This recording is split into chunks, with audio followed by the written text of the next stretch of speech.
Last night, Chuck Todd launched an attack against Bernie Sanders supporters that, like, you could not do it against the supporters of any other candidate. But you know what? Just in case you haven't seen it, here it is. Hey, I want to bring up something that Jonathan Last put in the Bulwark today, and it was about how, in Ruth, we've all been on the receiving end of the Bernie online brigade. And here's what he says. He says, no other candidate has anything like this sort of digital brown shirt brigade. I mean, except for Donald Trump.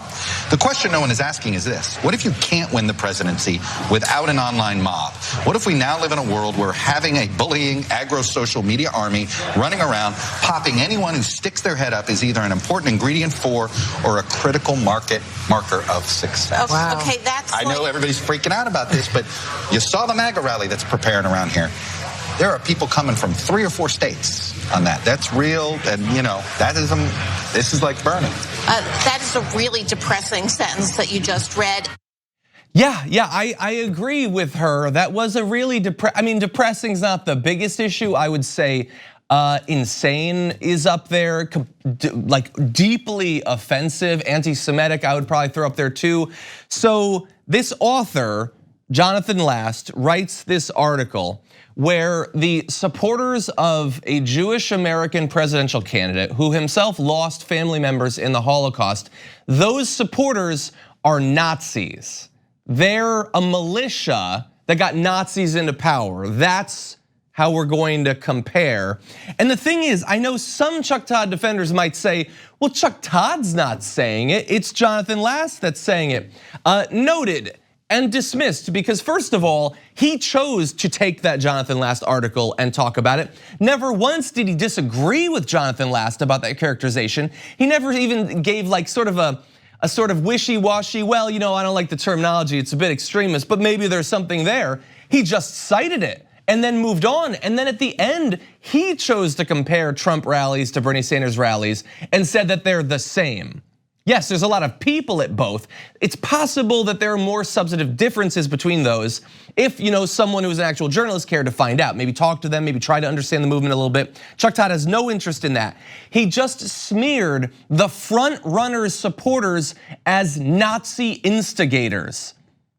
And he's perfectly fine. I haven't heard anything from MSNBC that he's in trouble. I haven't seen any sort of retraction, any sort of apology. Importantly, the next big debate before the Nevada caucuses, you know who's gonna be a moderator? Chuck Todd, the guy who thinks that the front-runners supporters are Nazis, is going to be asking questions of Bernie Sanders. He's going to be choosing, what are we gonna focus on? I mean, you saw in the last debate where Chuck Todd wasn't even there, the first 15 minutes of the debate were, everyone tell me why Bernie Sanders can't possibly win, and in fact, why having a Democratic Socialist as the nominee will tank every Democrat's chances. That was without the Bernie Sanders bros are Nazis guy. But Chuck Todd is going to be there. Imagine, could you do this to the supporters of any other candidate? And by the way, I want to sort of complete the loop here, because they start off, and if you watch the full video, even before that, they're talking about, they bring on the guy who thinks it's unfair to call Michael Bloomberg an oligarch. And he says, look, we've all been on the receiving end of the Bernie bros. They're always mad. Why are they always so mad? Why do they lash out at people? Oh, by the way, they're Nazis. Maybe there's a link there. Maybe the fact that you so callously and anti-Semitically attack the supporters on a daily basis, never once try to understand them. There's no devil's advocate, there's nothing like that. Maybe that's why they're so pissed off. Maybe there's a feeling that you guys aren't fundamentally being fair. And maybe we think as outsiders that it's a little bit weird that on the liberal network, the assumption for everyone on the panel is that obviously it's a bad thing if Bernie Sanders were to win. Let's discuss the various ways it's a bad thing. Don't you think maybe Chuck Todd and the rest of the people on the panel that's maybe why a little bit of that anger is there, a little bit of that frustration and suspicion is there? But that's not it, okay? I wanna show you 2 more clips that really clinch it. So here they move on. What if Bernie Sanders were to sort of win? This is a part of the campaign that we never had to worry about 4 years ago.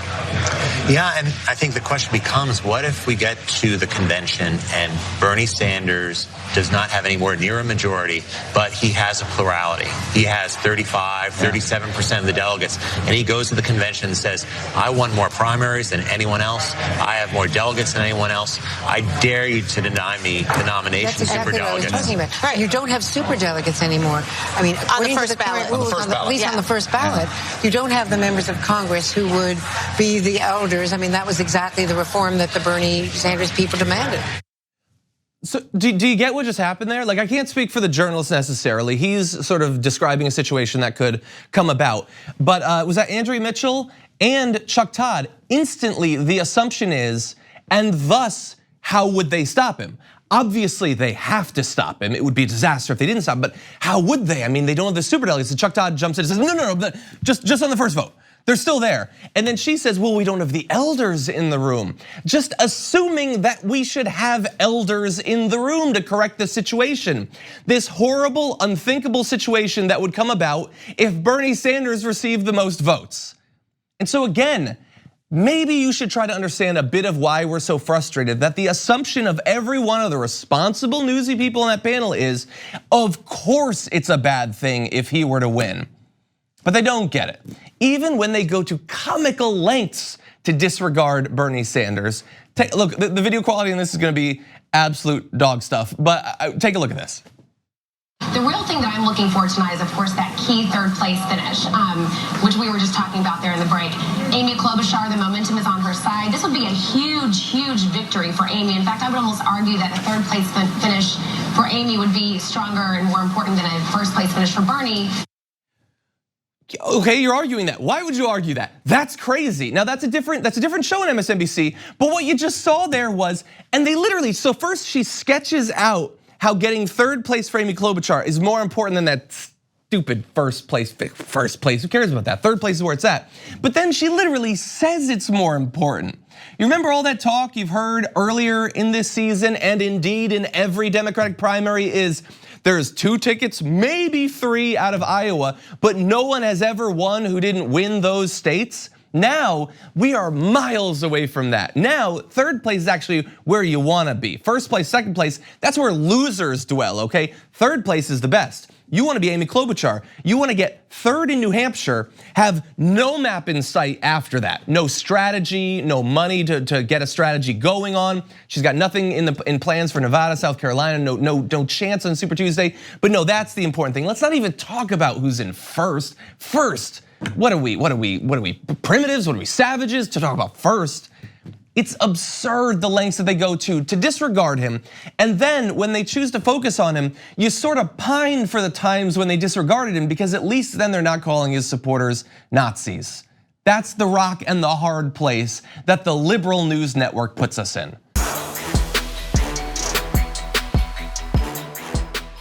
Thanks for watching The Damage Report.